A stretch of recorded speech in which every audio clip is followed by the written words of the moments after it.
Greetings to the class of 2020. My name is James Hendon. I serve as Commissioner for the New York City Department of Veteran Services. Before we begin, I would like to take a moment to offer honors and salutations to not only you, but the faculty, staff, family, and friends who stood behind you and played a key role in your matriculation. Wherever you are, whomever you're with, please give those people in your heart the same thing that you would give were it a round of applause. Also, I'd like to take a moment of silence in humble recognition of everything that we are currently experiencing. I'm talking about the losses, the gains, the ups, the downs, all of it. Please join me in paying respect to the here and now.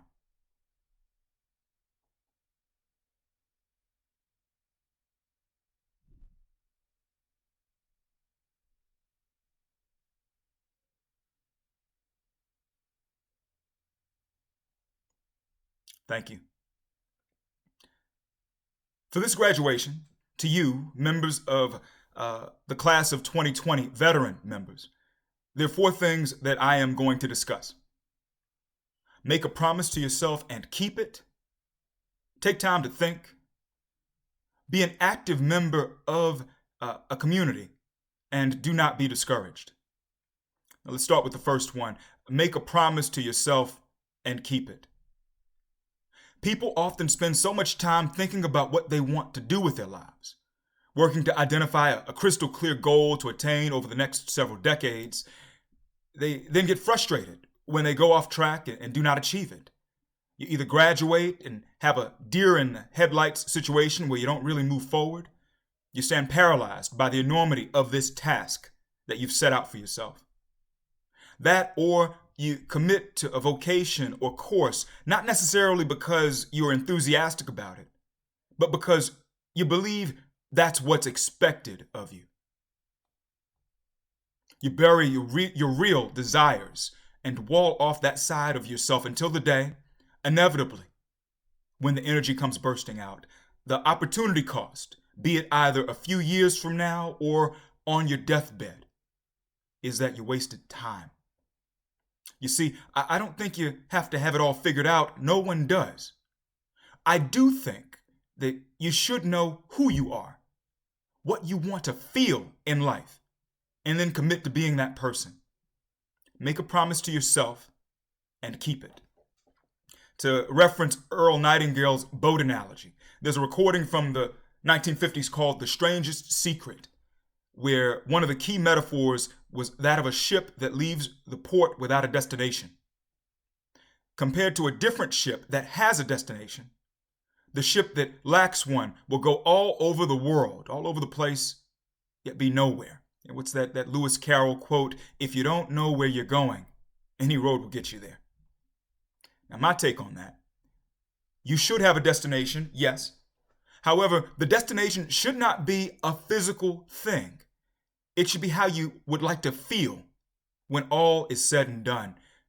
You will not have any of those things. Nice clothes, your looks, houses, money, once you die.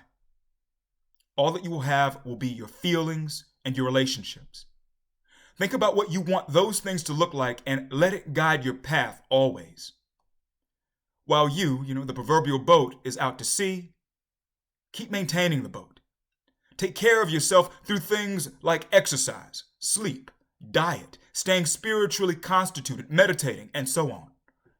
The most important element is to be mindful of your feelings. Let that be your compass. To support this, there are multiple lists out there containing reasons why people leave jobs. I don't think I've ever seen one list where the top reason was explicitly money. It was always about something else. Lack of trust, not being recognized or appreciated, not being developed, being underutilized. It was things where the root issue was a feeling. Also, I've seen people have extreme fulfillment jumping from employer to employer, from opportunity to opportunity, field to field, nonprofit to private to government sector, you name it. Despite the job, all of them continue to maintain the same feelings, that they had about their work and the joy that it gave them. A similar point, 80% of brain development occurs by age 3, 90% by age 5. In other words, you can make relatively small changes to yourself here and there. You can work to pick up and drop habits. However, when it comes to how you feel and what makes you content at a deep level, you know what you like. You know who you are. Look at that person in the mirror and accept him or her. Make the promise. As the quote-unquote bigger picture is for that, remember, be mainly concerned about the relationships you will have and how you will feel when your life comes to an end. For everything else, I recommend a tactic that CEOs are being taught right now. It's called zoom in, zoom out. There's a paper by Deloitte about this. What you do is you think about what the world would look like in 10 to 20 years. While remaining mindful of your feelings, ask yourself, what can I do in the next 6 to 12 months to put myself on a trajectory to remain fulfilled, to have good relationships such that I will be happy in that world, in that future world? Pick the top 2 to 3 things, focus, and do them. 6 to 12 months from now, do the same exercise all over again. Adjust all expectations and plans accordingly. Don't hypnotize yourself into saying, this is my exact plan, I will achieve it in 5 years, period. What do we say in the military? No plan survives first contact. To get at this a different way, there's a book by Bronnie Ware called The Top 5 Regrets of the Dying. Bronnie was a nurse who spent years caring for patients in the last months of their lives. After asking people in her charge this same question over and over again, what is your main regret? The top 5 regrets were, number 5, I wish I'd let myself be happier.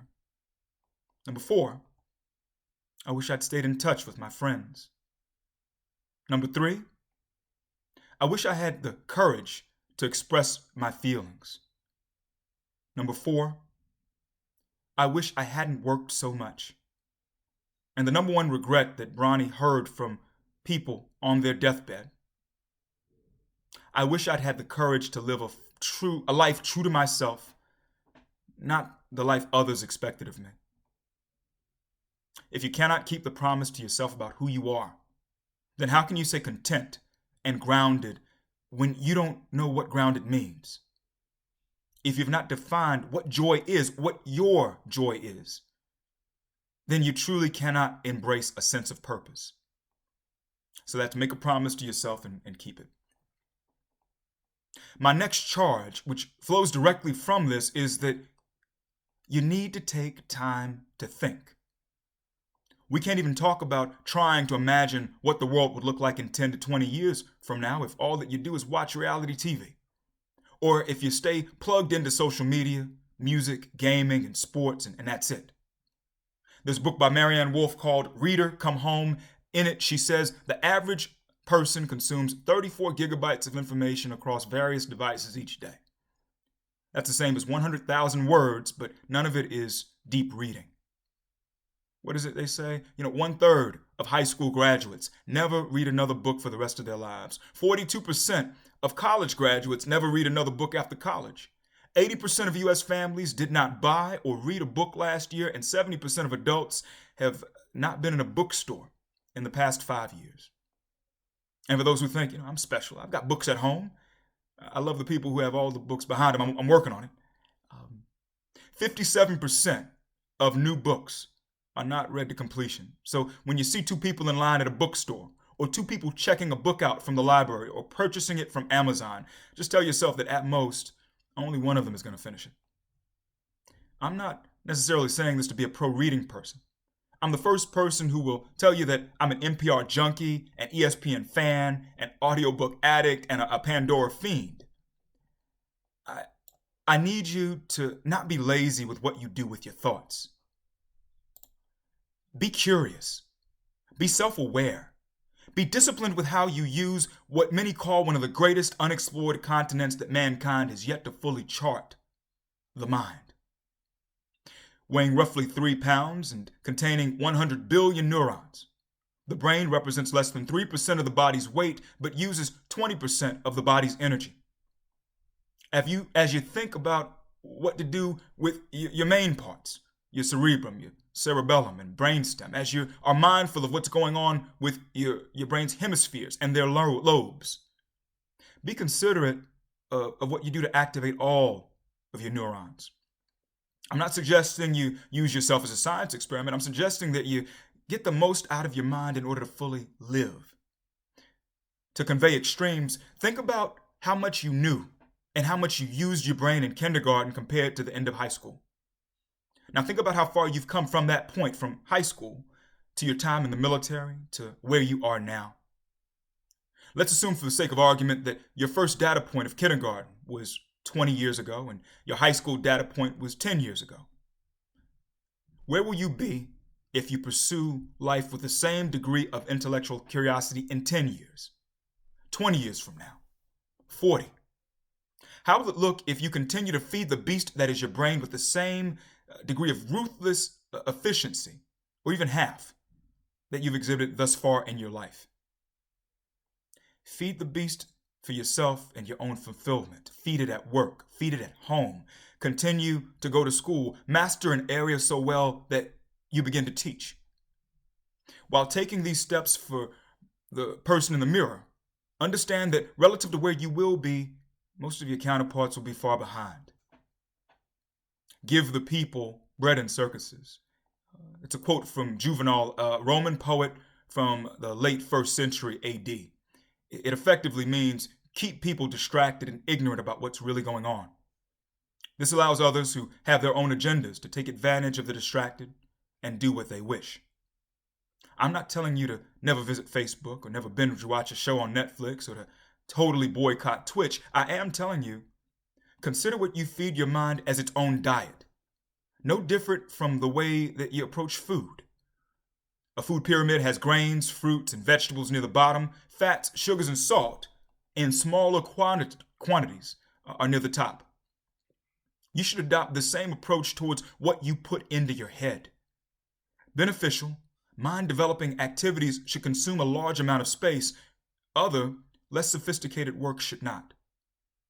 Paradoxically, being good at the work that you do to develop yourself at the base of the pyramid will make you infinitely better at analyzing, interpreting, and understanding the relevance of things you engage at the top. There's this old movie with Sam Jackson called Coach Carter. Jackson played a high school basketball coach who took his team from being bad to good. I remember a scene near the beginning where he had his players run up and down a basketball court. No basketball, just running. The kids were not Jordan or LeBron. They were as good as you and me. I watch a lot of ESPN, but I'm not good. The running alone, allowed Jackson's team to beat several teams that were more talented when it comes to the part of the basketball that involves the ball. Jackson's teams won those games because their conditioning was better.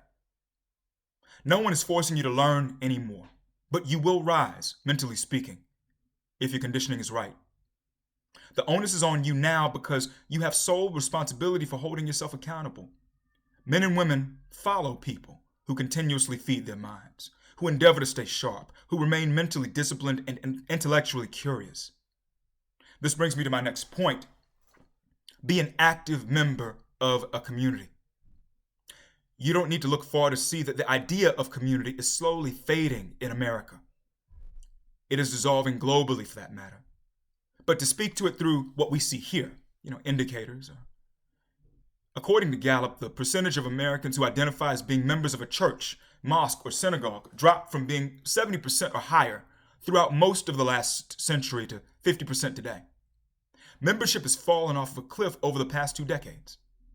The percentage of voters who identify themselves as being independent or unaffiliated rose from being lower than the numbers for Democrats and Republicans when I was in college in 2000, at 29%, to being at least 7 to 16 points higher than its nearest alternative right now, at 39%. Union membership, which I and others would submit to you as a stalwart of America's middle class, regardless of whether you're a member, declined from being 23% of U.S. workers in 1980, the year I was born, to less than 11% now. There's been an exodus in group after group of people who joined but ultimately left social organizations. Along with what I've mentioned, we're talking about industry groups, neighborhood entities, sports clubs, volunteer organizations, even parents' associations at schools. Don't even get me started on veterans. Before we can talk about the declining proportion of veterans who are members of any veteran service organization, we need to discuss the number of veterans who don't even tell people that they have served. The Journal for Veteran Studies and other groups are looking into this in real time. What little we do know is courtesy of a report from the Institute for Veterans and Military Families at Syracuse University. A majority of veterans identify themselves as service members when they apply to college, particularly when it's time to remit scholarships and VA funding. That's 74%. Upon entering school, 58% do not involve themselves in veteran peer mentoring activities. This includes military affinity groups. 64% do not identify as veterans at the beginning or end of their student experience. I'm talking about orientation and graduation. For every student veteran participating in this event right now, specifically for vets, how many are not here? Everyone watching is either that person or you know that person who did serve, but who stays away from other student vets in terms of connecting based on that shared experience. I wish I could tell you that things will change when you enter the workplace, that more of your peers will step up and make sure that part of them is known, or that part of them is known, or that a majority of them already do. That is not the case.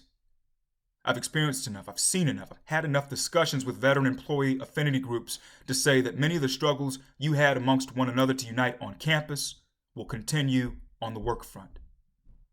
There are people out there who play the veteran card only to get what they can out of a situation. Gone is the thought, in addition to reaping value from this, what can I do to give something back? All of us gave or are still giving as service members. We as a nation honor that. Separately, as members of this other community, this community of veterans, contributions, leadership, and hard work is still in order. It's still needed. Community, according to Merriam-Webster, means, and I quote, a unified body of individuals. Unification doesn't occur by itself. In order for there to be unity, there must be action. That said, a community cuts two ways. For it to truly exist, there must be a give and a take. I challenge you, post-graduation, to serve as an active, enduring member of a community of some sort.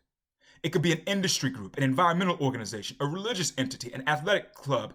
I would love it if it were a veterans organization. Whatever it is, I ask you to remain actively engaged. The larger picture here. Countervailing power is a concept defined and popularized by former Labor Secretary Robert Reich.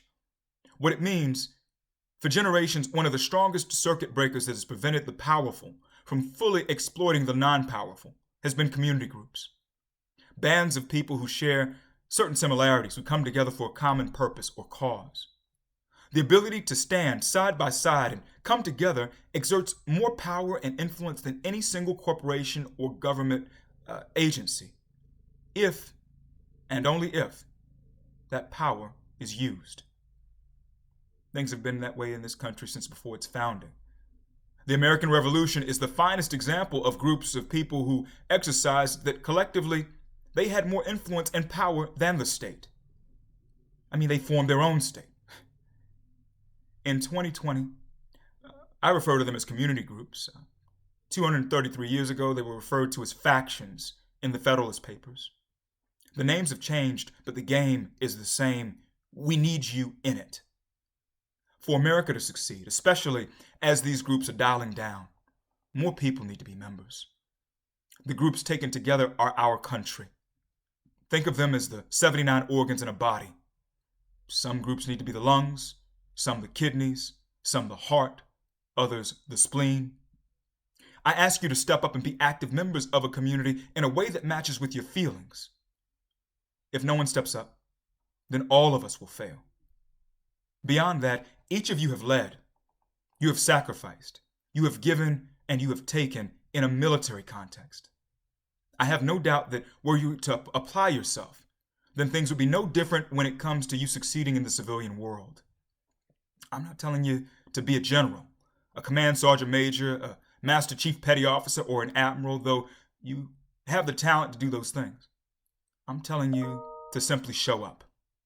That's step one. Be a member of a group not only in name, but in action.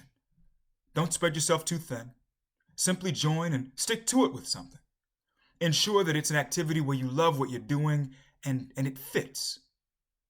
Everything else will put itself together. This brings me to my last point. Do not be discouraged.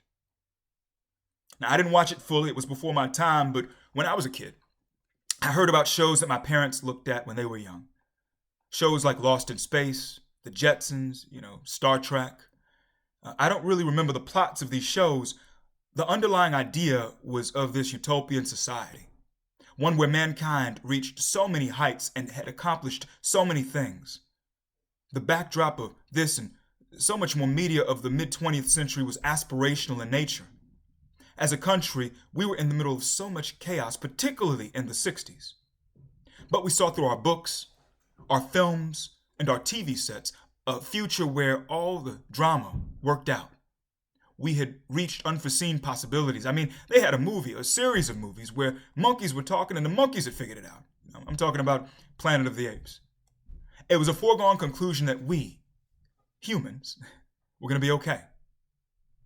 A few top books back in those times, in the 50s and 60s, were A Wrinkle in Time, To Kill a Mockingbird, Where the Red Fern Grows, Little House on the Prairie, and I Know Why the Caged Bird Sings. Each of those stories, fiction, non-fiction, took you on an arc where in the end you had a faith that we as society would be fine. Nowadays, we're on a whole other level. When people look at TV shows and movies about the future, 9 times out of 10, it's not a vision where mankind is on the right track, where goodness reigns and happy endings are infinitely possible. The future on screen nowadays consists of zombie shows, post-apocalyptic visions, and a not-too-distant breakdown of society. There's so many programs like this, I don't even have time to waste naming them. Insert dystopian movie, video game, or TV show here. I challenge you to do it, Name one of these dystopian titles. On your mark, get set, go. Yeah. I'm certain that everybody came up with something or even 5 things. By way of books, things I'm tracking for young people these days include Divergent, Mortal Engines, Never Let Me Go. A lot of these are movies, apparently. World War Z, Ready Player One, The Undead, Broken Skies, Hell's End, and of course, The Hunger Games. The statistics on this subject speak volumes. People don't notice slow, steady improvements that are happening in the world. Rather, they see these one-off stories in the media, and those stories are not the trend. People are also optimistic about their own futures, what they can control. Folks throw their hands up when they look at broader society. I can't control this. It's all going down. There's a site by Oxford University called Our World in Data. It's a great site. You can look there and see, most people think global poverty is rising. The opposite is the case. The share of people living in extreme poverty has been declining for the last 2 centuries. Things have improved exponentially over the past 2 decades. Likewise, most people do not know that child mortality has been abating in developing regions a great deal. It has actually been reduced by half since the turn of the century. Don't even get me started on Moore's Law and the exponential growth of technology. On balance, this has been a good thing. Yet when asked, 6% of American adults believe that the world is better. Just 6. Even though global poverty is decreasing and public health is improving relative to all things, only 27% of Americans think that living conditions will improve worldwide between now and 2035. The number for the entire world is 35% that believe conditions will improve. The flip side of this, 56% of the world's population believe that living conditions will either get worse or stay the same in the near term. 9% don't know. Big picture, what's happening? Relative to other countries, rich nations see their position in the economic rat race as going down. It's relatively going down, while people in general around the world are rising. That relative perceived decline is confused with absolute decline. I'm used to having the biggest piece of pie, The pie is getting larger and my slice is getting larger exponentially. Rather than be happy about my increasingly large slice, I'd rather spend time and energy focusing on the fact that my buddy now has the largest slice. I'm applying a zero-sum game model in a situation where one should not appear. Now drill down, especially in rich countries, and all you see is this anger manifest itself in dystopian novels. Studios produce more and more apocalyptic movies. The same tenor goes for video games. I feel like there's a zombie or nuclear thing going on everywhere. Because you've been primed to think so ill of the future, even if it's not true, you risk creating a self-fulfilling prophecy. We as civilization could find ourselves in a situation where we make decisions that conform to that reality. It starts with things like, why does it make sense to invest in tomorrow when tomorrow's not coming? Then a time comes when that investment that you should have made comes back to haunt you. It would have been okay right now had you done X in the past, but you didn't. I'm speaking to folks individually and collectively. Nations make this mistake too. It ends with attempts to actively turn the clock back. According to researchers, most memories are lumped into two areas. Area 1 is memories that we form from our preteen years into early adulthood, think 10 to 30 years old. Area 2 is our most recent developments. As we age, almost everything that occurred between areas 1 and 2 gets nostalgized. People cling to positive memories, not the negative. And so if you've told yourself that the world in the past is a better place, even in light of empirical data that shows the opposite, you can fall into the trap of doing things that retard your personal and collective progress. So you take that action. You force things to move back in time, or you try. This creates a new problem, which makes you want to go even further back in time. The negative feedback loop continues until we find ourselves back in the Stone Age. Another factor, I just have to add this. We have so many messages that we take in. An American sees 4,000 to 10,000 ads or brands or impressions each day. We face the tyranny of choice in that we have so many options to see new things and discover new stories. That and everything is contained. Maybe a millisecond ad here, a 30-second video there, a song, a 90-minute film, a game that consumes a few weeks, a multi-hour podcast. Perhaps you read a book over a few days. Whatever you're doing, there's a beginning, middle, and end. The human experience, ups, downs, challenges, you name it, has no end. So we have people whose attention spans have shortened by 25% over the past 15 years from 12 seconds to 8.25 seconds. We have these people, us, pondering major issues that take time to tackle, that require deep thought, that may never fully be tackled because they're continuous, in this vacuum of pessimism. You're at a fork in the road where you can either say, the heck with all of this, whatever I do won't make a difference anyways. This world and these values, people tell me, is a lie that the strong use to take advantage of the weak.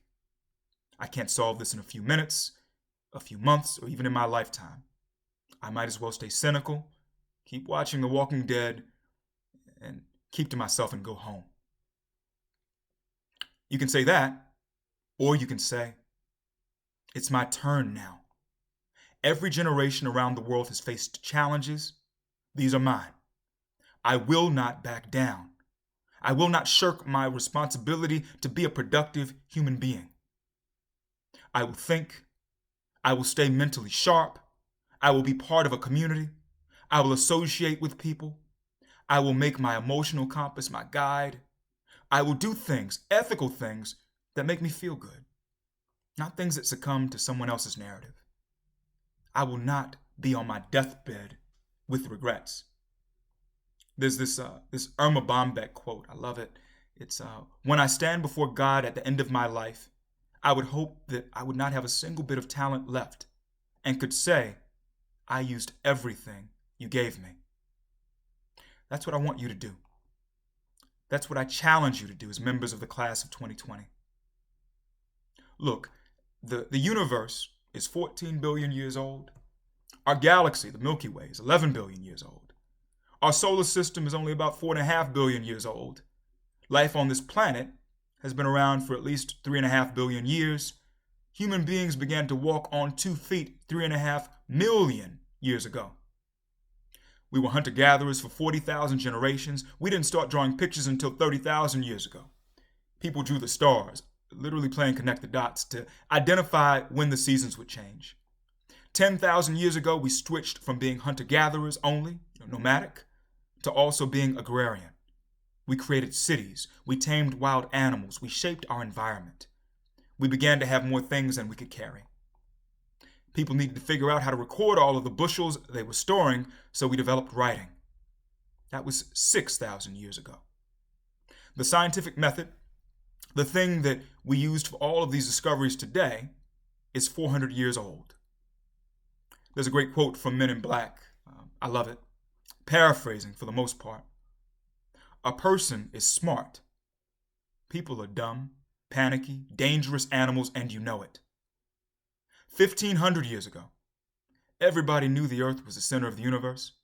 500 years ago, everybody knew the earth was flat. Imagine what you will know tomorrow. I need you to not be discouraged. Contemplate bigger and broader than what's in front of you. Be global, not local, with your thoughts. Factor in time. Time before, time now, and time after this period. All of this, life, it's simply a relay race. A very long relay race. You now have the baton. People will follow you organically, so as a leader, try not to be afraid. Put one foot in front of the other and handle your business. All of you wore uniform, but your service is not over. We still need you. Congratulations again to the class of 2020. I wish you discernment, peace, safety, and happiness with what lies ahead. I'm certain that you will make your mark in the upward zigzag of human experience as we forge a better tomorrow. Thank you. God bless you. God bless the city of New York. And God bless America.